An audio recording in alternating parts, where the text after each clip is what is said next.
हूँ बैशाखी वाणिज्य malar coordinator मो ना देवी प्रसाद दास। आमर ए वर्ष 21तम कटक बैशाखी वाणिज्य मेला मार्च 27 आरंभ होगी एप्रिल 6 सर।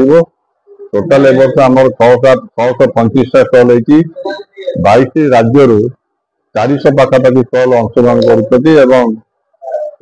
3टी एशियान स्टल होती जो फरेन पार्टिसिपेंट 10टी देश रही। टोटाल स्टल अच्छी 110 फूड कोर्ट रे 50टा स्टल होती जो लोक मैंने आसी देशी विदेशी खाद्यर मजा नहीं पारे। ता छड़ा कॉर्पोरेट स्टल अच्छी 65टी जो फास्ट मुविंग कंज्यूमर गुड्स सब आरंभ कर इलेक्ट्रिक होम अप्लायंसेस सब प्रकार स्टल से पाइबे।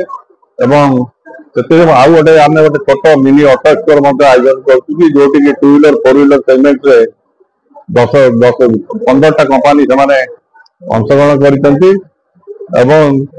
प्रतिदिन संध्यारे आम सांस्कृतिक कार्यक्रम आयोजन कर जो कटक भुवनेश्वर और पेरिफेरी एरिया सब आम रेपुटेड डांस ग्रुप आसी सांस्कृतिक कार्यक्रम परिवेषण करेंगे। आउ गोटे कथा गुरुत्वपूर्ण कथा है आप जानते प्रति वर्ष आम गोटे जड़े व्यक्ति विशेष को वृत्ति बैशाखी सम्मान सम्मानित करूँ। चलित वर्ष आमर जे सूचना कमिशनर अच्छा सम्मानीय सुशांत कुमार महांती आम चलित वर्ष वृत्ति बैशाखी सम्मान सम्मानित करने जाऊँ।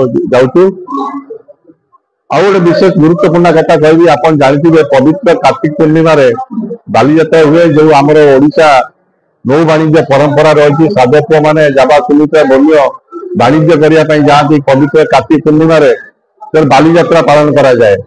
तेणु आउ गोटे कथा आप जानते कि नहीं मुझे जानी यही बैशाख मसरे साधक पुओ मैंने फेरती। तेणु बालीजात्रा सेलिब्रेट करा जाए जीवाटा आम आसवाटा सेलिब्रेट करूँ। तेणु आम गोटे टैग लाइन देखु साधव पुओ वाणिज्य कर फेरबार बेला कटक बैशाखी वाणिज्य मेला। गत वर्ष भल बेपार होता चलित वर्ष पाग अनुकूल हुए भल बेपार हो आशा करूँ। धन्यवाद। वंदे उत्कल जमीन। धन्यवाद।